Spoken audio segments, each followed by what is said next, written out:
Power does not always break the law loudly. Sometimes it whispers past it quietly, legally. On paper, I'm Fareed Zakaria. And today, I want you to focus on one word: authority, not power. Authority, because a federal judge has just said something extraordinary. A prosecutor investigating New York's Attorney General Letitia James was never lawfully in office. His subpoenas, invalid. His actions, void. This is not a technical footnote.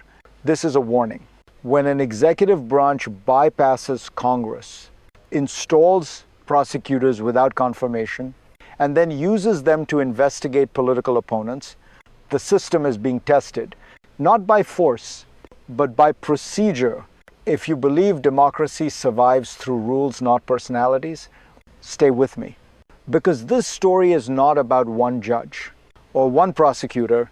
It's about how fragile legality becomes when power decides the rules are optional. To understand why this moment matters, we need to step back and see how this pattern began. What exactly is the issue here? Let's slow it down. Just enough to see the structure. In the United States, a U.S. attorney is not just another prosecutor. It is a position of enormous power. The power to investigate, the power to subpoena, the power to indict. That power is supposed to come with one thing: legitimacy. Normally, that legitimacy comes from the Senate. Confirmation, oversight, consent, but in this case, that step was skipped. Instead, the administration relied on temporary titles: interim, special attorney, acting, different names, same result: a prosecutor exercising full authority without full approval. And that prosecutor was investigating a political adversary of the president. This is where the danger lies. Not in one investigation, but in the precedent it creates. If rules can be bent once, they can be bent again. And to understand why this matters so deeply, we have to look at how the law was designed to prevent exactly this. That story begins with history. This conflict did not appear overnight. It has a history, and that history is about fear. Fear of concentrated power. From the very beginning, the U.S. system assumed one thing: executives will always want more control. That is why federal prosecutors were designed to be constrained by time limits, by Senate confirmation, by judicial oversight. Temporary appointments were meant to be just that: temporary. A short bridge, not a permanent workaround. Congress understood the risk. If a president could endlessly rotate acting officials, confirmation would become meaningless and oversight would collapse. So the law built a clock. When time expires, authority must return either to the Senate or to the courts. What we are seeing now is an attempt to outrun that clock, not by changing the law, but by redefining titles. Interim becomes special. Special becomes first assistant. First assistant becomes acting. Different labels, same power. This is not innovation. It is evasion. And history tells us what happens next. When rules are bent quietly, they invite a crisis. That crisis is no longer theoretical. It arrives in the form of investigations, subpoenas, and political retaliation. And that is where this story turns explosive. Then the abstract became real. In August, subpoenas were sent. Not rumors, not speculation, official demands signed by a prosecutor. Those subpoenas targeted the New York Attorney General's office. They demanded records, they demanded cooperation, and they focused on investigations that directly challenged Donald Trump. The Trump Organization, the NRA, civil cases that had already shaken powerful institutions. Now, those same investigations were being examined through a criminal lens, not by a Senate-confirmed U.S. attorney, but by an acting one. This is the moment everything changed, because subpoenas are not symbols. they are force, they compel, they intimidate, they escalate. And suddenly, the question was no longer political. It was constitutional. Who gave this man the authority to wield the full power of the federal government? A judge answered that question. She said, no one. If this feels unsettling, it should, because when criminal tools are used without lawful authority, every safeguard begins to wobble. Stay with me. Because the real story is not the subpoenas themselves. It is the system that allowed them to be issued at all. And to understand that, we need to expose the mechanism hiding underneath. So what is the hidden mechanism here? It is not chaos. It is design. A design that exploits ambiguity. Federal law allows temporary appointments, but only under strict conditions and only for limited time. When that time runs out, the system expects a choice. Either the Senate confirms a nominee or the courts step in. What happened instead was something else entirely. Titles were rearranged, roles were redefined, authority stayed. Legitimacy did not. This is how power moves. When it cannot move forward, sideways, by stretching definitions, by stacking roles, by insisting that function matters more than form. But in law, form is substance. Authority does not come from intent. It comes from process. And when process is bypassed, every action taken afterward stands on unstable ground. That is why the judge's words mattered so much. Not because she stopped one investigation, but because she exposed the illusion beneath it. Power was being exercised without a lawful foundation. And once that illusion is pierced, everything built on it begins to collapse. The question now is not whether this was improper.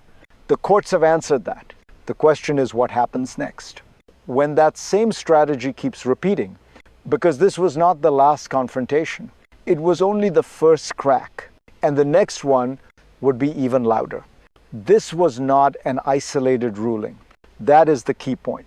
Across the country, courts began saying the same thing. New Jersey, Nevada, California, Virginia, different judges, different districts, same conclusion. These prosecutors were not lawfully appointed. Again and again, the judiciary pushed back, and again, the administration insisted the authority still stood. This is where tension peaked. Because the system was no longer speaking with one voice, the executive branch claimed power. The courts withdrew it. Two branches. One question: who decides what is legal? In Virginia, the consequences were immediate. An indictment collapsed, a case unraveled. A prosecution failed, not because the facts were tested, but because authority never existed.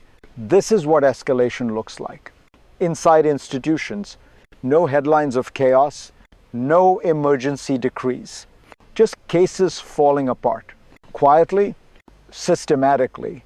And that silence is dangerous, because when prosecutions collapse on procedural grounds, public trust collapses with them. People stop asking, was justice done? They start asking, was justice ever possible? And that question does not stay inside courtrooms. It travels straight into the lives of ordinary citizens. That is where the real impact begins. And that is where you come in. Now, let's talk about you, because this is where institutions stop being abstract. When prosecutors act without lawful authority, it is not politicians who feel it first. It is citizens. It is the moment you ask yourself whether the rules apply equally. If power can bend procedure at the top, what protects you at the bottom?